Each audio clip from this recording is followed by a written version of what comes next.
How to scan QR code on WhatsApp. Hey everyone, welcome back to the channel. In today's video, I'll show you how to scan a QR code on WhatsApp step by step. So now without further ado, let's get started. So first thing first, open the WhatsApp app on your phone and make sure that you're logged in to your account. And now here, once you are inside the app, simply tap on the three dot icon shown in the top right corner of the screen. And now here, once you tap on it, a drop-down menu will appear. From that menu, just tap on the settings option.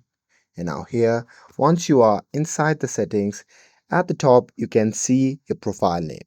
And beside that, you simply have to tap on the QR code icon next to your name. And once you tap on it, you'll be prompted to the page where you will see the two tabs at the top. That is My Code and Scan Code.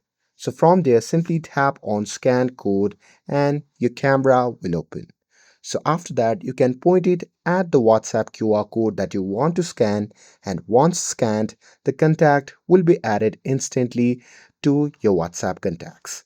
And that's it. That's how you can scan a QR code on WhatsApp quickly and easily.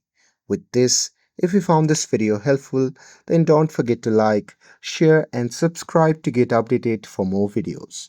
Thanks for watching, and I'll see you in the next video.